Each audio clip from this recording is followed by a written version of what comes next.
Hey guys, welcome to today's video. Oh, sorry. Go for Ben. Yeah, 85 mil f1.4. Yeah, it's a tracking shot, gimbal. It's a oneer, so like 5 minutes long. Sorry, dude. She's gonna hate me. In today's video, we're gonna be talking about on-set communication, and more specifically, set terminology. I'm gonna go ahead and take these off, but these are actually from our sponsor today, Synco, and we'll get to them in a little bit. On-set communication and set terminology is a crucial part of the filmmaking experience. You have to know how to talk to your crew, and there's often a lot of terms that can kind of confuse people. Today's gonna be a fun little video going through some of my favorite terms that you'll probably hear on most sets. And if you guys like this video, I'm thinking this could be part of a series where we continually break down set terminology. Now, I decided to make this video because when I was starting out, set terminology was one of the most intimidating things to me. If you're kind of green and you finally find yourself working on actual sets, you're gonna hear a lot of terms that you might not understand at first. And when I was coming up, the information that's available now on YouTube did not exist. So you kind of just had to be on set to learn all these terms. It was honestly like immersion for learning a language. I was kind of shy and I wanted people to think I belonged there. So I wouldn't really ask that often what something means. I would just sort of nod my head and pretend that I knew. And then over time, you of course pick up on what these terms mean. So in this video, we're just gonna break down a small chunk of terms so you already know what they mean going into your sets. And last, we're gonna go through something that every single person, no matter who you are or what department you're in, should absolutely know how to do on set. Now, I should mention I am from Los Angeles, California. And I mention that because set terms definitely vary depending on where you're working. And that principle pretty much extends to every major market and even globally. England and Europe and Australia might have slightly different terms than we use in the States. But even in the States, every market, and often even every set, has different terms. For example, in Chicago, I was saying dirt to refer to a sandbag. Most of them were just saying sand. Often it's little nuanced things like that. I also quickly want to mention, in today's video, we're not going to go into grip gear terminology. That alone could be a whole series. A classic example of that would be a clothespin being called a C47. The grip department has a ton of different terms and nicknames for their gear, so we'll save that for another time. Today we're going to go through some terms that most departments use, and some are a little more specific to the camera department and G&E department, but we'll save that for the end. All right, let's jump into it. The first kind of confusing term that we use all the time is on the day. On the day doesn't mean the day of production. It means the actual moment that you're doing the thing. For example, if the camera has a 35 mil lens on, but we know we're gonna shoot on a 50 mil in the upcoming scene, we'll say something like, oh, on the day, we're gonna change to a 50 mil. Even though the next scene might be coming up in about 15 minutes. But it could also be used in pre-pro, which is pre-production. So you might be planning shots with your director and say, oh, on the day, I think we'll light it this way, or we'll use this type of lens. So on the day just loosely means in the actual moment where you're shooting what you're referring to. The next term everybody knows, but it's used a little differently on set. And when you hear it in certain shoots, you might find it kind of funny. And that's simply lunch. Lunch is just your break for a meal. It is not specific to lunchtime or when most people normally eat lunch. If you're shooting an overnight, lunch could be at 4 a.m. in the morning. Lunch is simply your first break for a meal. That's not to be confused with crafty. Crafty is usually a table with some snacks, maybe some fruit, some crackers, some drinks. It's pretty much just set up throughout the day so you can grab something whenever you want. Lunch is your official break for a meal on set. Now, if you are having a long day and production bakes in another meal, it is not called dinner. It is called second meal. So if you're going overtime, you might have a second meal. So on set, there's pretty much no such thing as dinner. It's just lunch and second meal, no matter the time of day. And you might have a breakfast, which is usually something that's prepared upon arrival. The next terms most people know, but I'm gonna add a third one, and that is 10-1 and 10-2. Those are very easy. 10-1 means I'm going to the bathroom, number 1.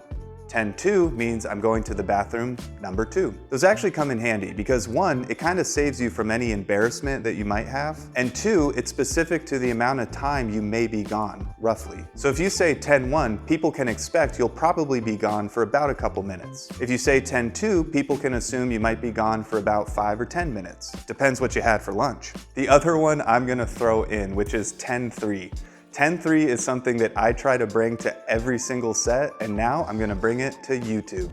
you guys can take it and run with it. 10-3 is definitely meant to be funny. 10-3 means I'm gonna go myself. It is not meant to be offensive. It is completely in jest. I'll give you an example of when to use it. My gaffer might say, hey, how do you like the lighting? I changed it a half a stop brighter. I might respond, take it down a half stop again. In which case they might respond, all right, 10-3. As in, okay, I'm just gonna go myself. It always brings a laugh, and honestly, I love sets that are just kind of lighthearted and fun, so I always try to kind of introduce that to my crew on sets. And they definitely have a good time with it. Next up are a couple of terms that are a little more specific to the G&E department and camera department. Our first is fell off the truck that way. If something fell off the truck that way, it simply means it's just sitting there for now. It's not in its final state. That comes in handy because I promise you, as soon as you put a tripod down with a camera on it, a lot of departments assume that is just where the camera is living for the scene. It's often not. Maybe you're just building the camera. It might even be pointing at a wall. That's why when someone kind of comes up to you and says, hey, are we sure that's where the camera wants to be? You simply say, oh, it just fell off the truck that way, which means that's not its final place. We're just working on other things right now. The other truck-related term is throw it up or puke it out. That means you want to empty everything from a truck. So let's say your G&E team arrives and it's a 1-ton grip truck, and you hear your key grip or your gaffer say, oh, puke it out or throw it all up. That just means take everything out because we're probably going to use it all. The next term is staging area or staging gear. That simply means where are we putting all the gear so it's safe and out of the way from the production. That way people aren't tripping over it, stepping on it, or getting poked in the eye. You always want to find a safe place to stage your gear that's also not a fire hazard. So you want to make sure it's not blocking any doorways or fire exits. Another gear-related term is Firewatch. Firewatch means you want someone to stay with the gear to watch over it so no one steals it or messes with it. This is often used in public areas where other people that are not part of your production might be walking around. So if you and your team need to go attend to something else and you have to kind of leave where the main gear is staged,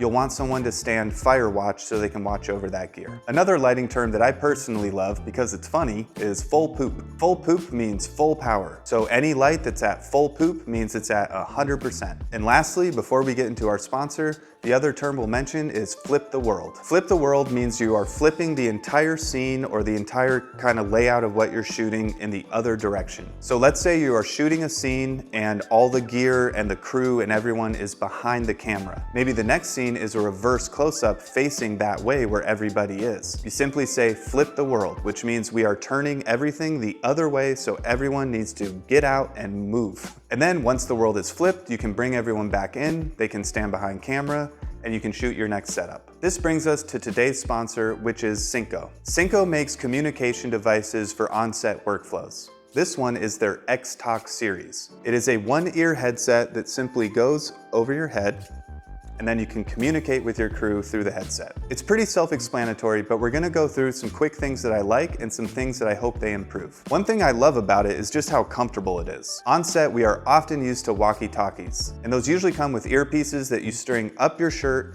around your neck, over your ear, and then you clip your mic right here. Those can be kinda uncomfortable. That is not the case with these. These are incredibly cushioned and padded and very comfy. The other thing I love is when you're just listening, you leave the mic up like this. When you want to talk, you simply turn it down and that will trigger the mic so you can talk into it. When you are done talking, you simply lift it up and then the mic will turn off. That way you're not overhearing any chatter or unwanted communication. You simply listen, speak, listen. You'll see a volume button here on the side as well as group A and B, which is a quick way to toggle between two different groups. However, via their Bluetooth app, you can have up to 5 different groups on set. That way you can break out each headset to an individual department. Similar to the walkie-talkies, where a certain department is on a certain channel. For these, a certain department would be on a certain group. It also has a 3.5mm headphone jack right here, so you can patch into audio devices to hear clean audio. It's also really light, which is nice, because you can wear it on your head pretty much all day and not get fatigued. Now, a couple things I don't love is the way the groups are laid out. Sometimes on set, we have to patch into other channels so you can talk to a different department. If you're using these, you have to do that via the app on your phone. And it's just kind of annoying to take out your phone, leave one group, join another one, communicate, and leave that group and join back, as opposed to just switching a channel on your walkie-talkie set. That being said, they did say they are looking into making these work with existing walkie-talkie sets.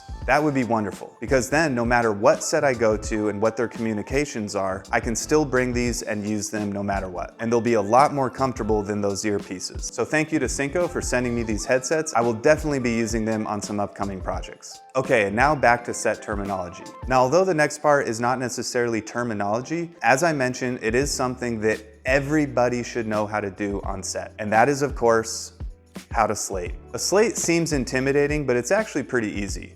And the reason I say everyone should know how to do it is because you never know when you're gonna have to slate. A lot of the time, maybe someone is in the bathroom or had to walk away for a bit, and they'll pretty much just grab anybody nearby to slate. And even as a DP, sometimes you do have to slate. It happens a lot if maybe you're shooting in a car where there's a limited amount of people, or you're shooting in a really tight space where you're pretty much the only one that's even able to get a slate in front of the camera. So we're just gonna go through the slate, what each part means, and then how you read a slate on set. So the first one is production. That's gonna be the title of the production you're working on. So if you're shooting a feature film, it would be the name of the feature film, or sometimes the code name if they don't want to release the actual title yet. For now, we're gonna write in set terms. So it would go on just like this. Also, more often than not, certain things will have gaff tape and the title will be written on there. That's usually the things on the slate that are not gonna change throughout the entirety of the production. An example would be the title. So if I was shooting a feature film, the title would actually have gaff tape on it and we would write the name of the film on there. The roll has to do with your camera media. So what roll are you on? And that's gonna be the card number. First, we write in A for camera A. If it's a multi-cam shoot, you could have camera B and camera C. If that's the case, you simply slate camera A, then you erase this part, you write in the B and the card number, and then you slate for camera B, etc. After the letter, you're gonna put the number of the roll. So if you're just starting on your first day, it's gonna be roll number 1. We always put a 0 with a cross through it and then the number. Now sometimes this will be with gaff tape too, often red gaff tape. That way when you switch cards, you simply peel that off the slate, you take the card out of the camera, and you put the gaff tape around the card, indicating this is card number 1 and it is done. It is ready to be dropped at DIT and backed up. Then we get to the scene number. For this video, we're just gonna write 15. So we're gonna be shooting scene 15. The scene number is often something you can get from your scripty, or you can get it from your sides. Sides are the part of the script that you are shooting that day. Often production will provide you with sides so you know what we're shooting that day. After the scene number, you're gonna put the setup. If it's setup number 1, often people just leave it blank. I usually like to start with letters right away. So your first setup will be setup A, and then B, C, D, and so forth. Now setup is basically anytime the camera changes, you're changing your setup. So if your first setup is a wide shot, that's A. Maybe your second setup is a close-up on one of the actors. That will be setup B. And you keep going down the alphabet until you are done shooting all of your setups. The take is very self-explanatory. You just write the number of what take you're on. The director, also self-explanatory. What is their name? Camera is going to be your cinematographer or your director of photography. You would write their name in here. Often these have gaff tape on them because they stay there the whole production. Your date, self-explanatory, you write the date. Today is June 20th. Now some slates will have some script information here that you could fill in if you'd like. So you simply look at the sides of the day, the scene that you're shooting, and then you fill in whether it's a day, a night, an interior, or an exterior. We'll call this day interior. Sometimes you will also want to put the filtration you have on the lens. So maybe you have 2 stops at ND on your lens. You would write 0.6 to show the filtration in front of the lens. And lastly, you have MOS or sync. Sync means there's sound, MOS means there is no sound. And that does actually matter with how you slate, which we'll get into right now. For now, let's say sync. So how do you read a slate? Sometimes you just start with the name of the title. In this scenario, set terms. Then you skip straight to the scene number, the letter, and the take. For the letter, you often want to associate a word with the letter. So I would not say 15A, I would say something like 15 alpha. You can get creative with that if you want. It kind of depends on the set, the type of humor people have, etc. For example, on Tarantino's sets, his second AC has quite a bit of fun with how they read the slate. For example, if we were shooting a swamp movie, I might say 15 alligator. Obviously, you never want to say anything offensive, and if it's a dramatic scene, you definitely don't want to try to be cracking people up when the actors are in a certain zone to be dramatic. So just be cautious about that. And again, lastly, the take. You do not have to say any of the other information on the slate, other than potentially MOS. If there is sound, it's going to be assumed that there's sound, so you don't have to mention that. So if there is sound, you would read a slate like this. All right, set terms, scene 15, alligator, take 3, mark. So after you're done reading, you do want to say mark, and that's when you clap the sticks. Now I kind of did it awkwardly for camera, but usually you do it something like this. Now, if your slate is close to an actor, you want to be careful about how hard you hit the sticks. And we call that soft sticks, which is something you actually mention while you're slating. So if I'm close to an actor, I might slate like this. Set terms, scene 15, alligator, take 3, soft sticks. That's just so you're being respectful to the actor and not doing anything too loud right in front of their face. So soft sticks, you just want to give it a gentle little clap. Now, if it's MOS, you do not need to clap the sticks. You actually put your hand through it like this. That informs the editor there was no sound recorded with this take. That would look something like this. Set terms, scene 15, alligator, take 3. Then you simply move the slate away. Last but not least, there is tail slate. Tail slate is something you do at the end of a take. So if you're in some kind of environment or scenario where you can't slate at the beginning, you will want to tail slate it. That means instead of the director yelling cut, you yell tail slate at the end of the scene, and then you come in with the slate. And often you do that upside down to inform the editor that it's a tail slate, and then you continue slating the film. All right, and that is our first video and hopefully what might be part of a series on set terminology. I hope you guys learned something, and I'll see you on the next one. 10-3.